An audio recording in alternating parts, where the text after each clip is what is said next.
नमस्कार आदाब दोस्तों। तो चलिए आज हम फिर लाए हैं देश दुनिया की तमाम छोटी बड़ी ब्रेकिंग न्यूज। तो खबरों को स्टार्ट करने से पहले आपसे छोटी सी रिक्वेस्ट है दोस्तों, अगर चैनल पर नए हैं तो चैनल को सब्सक्राइब करें, नोटिफिकेशन को ऑन करिए और वीडियो को लाइक करें, अपने दोस्तों के साथ ज्यादा से ज्यादा शेयर करें। तो आज की सबसे पहली और बड़ी खबर में आपको बता दें, वाराणसी की जिला कोर्ट ने ज्ञानवापी के कयास तहखाने में हिंदू पक्ष को पूजा करने का अधिकार दे दिया है। कोर्ट ने जिला प्रशासन को बैरिकेडिंग में 7 दिन के अंदर व्यवस्था कराने का आदेश दिया है। यह तहखाना मस्जिद के नीचे है, इसे हिंदू पक्ष के लिए बड़ी जीत माना जा रहा, लेकिन मुस्लिम पक्ष इस फैसले को चुनौती देने की तैयारी कर रहा। मौलाना खालिद रशीद फिरंगी महली ने ज्ञानवापी के फैसले पर प्रतिक्रिया जताते हुए कहा कि हम कोर्ट के इस फैसले से बेहद निराश है।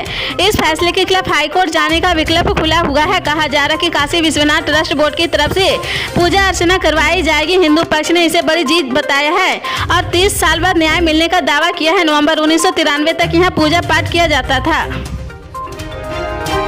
मराठा आरक्षण कार्यकर्ता मनोज रांगे ने मराठाओं को कुणबी जाति के प्रमाण पत्र जारी करने को लेकर महाराष्ट्र सरकार की मसौदा अधिसूचना को बुधवार से लागू करने की मांग की है और चेतावनी दी है कि अगर उनकी मांग पूरी नहीं की जाती है तो वह 10 फरवरी से आमरण अनशन करेंगे। पत्रकारों से बातचीत में रांगे ने कहा कि मराठाओं को सरकारी नौकरियां तथा शिक्षा में आरक्षण के लाभ हासिल करने के लिए कुणबी जाति के प्रमाण पत्र दिए जाने के वास्ते अधिसूचना को कानून में बदलने के लिए राज्य विधानमंडल का एक विशेष सत्र बुलाया जाना चाहिए। महज 4 दिन पहले महाराष्ट्र सरकार ने जरांगे के साथ बातचीत के बाद एक मसौदा अधिसूचना जारी की थी, जिसमें कहा गया था कि जिस मराठा व्यक्ति के पास यह दर्शाने के लिए रिकॉर्ड है वह कुणबी समुदाय से जुड़ा है, उसे सगे संबंधियों को भी कुणबी के तौर पर मान्यता दी जाएगी। कुणबी समुदाय अन्य पिछड़ा वर्ग में आता है और जरांगे सभी मराठाओं को कुणबी प्रमाण पत्र दिए जाने की मांग कर रहे हैं।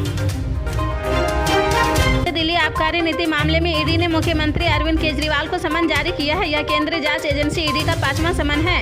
इससे पहले 4 समन में सीएम केजरीवाल एजेंसी के सामने पेश नहीं हुए थे और राजनीतिक साजिश का आरोप लगाया था।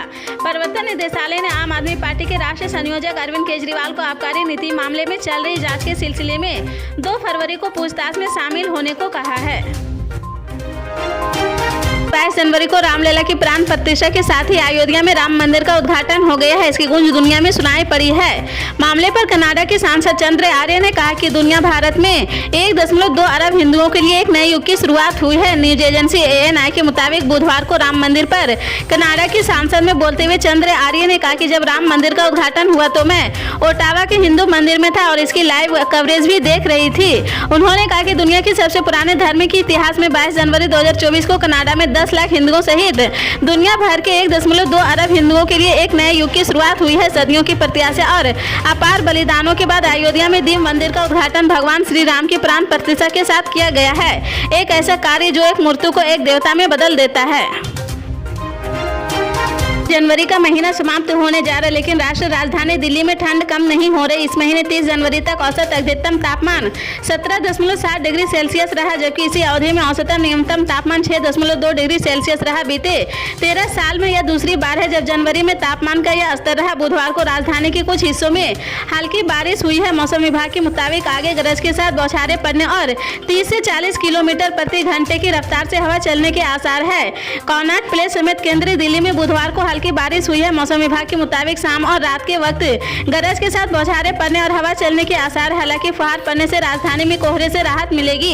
अधिकारियों ने बताया कि बुधवार सुबह को राष्ट्रीय राजधानी में कोहरा छाया रहा, जिससे रेलगाड़ियों और विमानों का परिचालन प्रभावित हुआ है। इसी तरह की पल पल के अपडेट जानने के लिए जुड़े रहे हमारे स्टार न्यूज के साथ। मिलते हैं अगले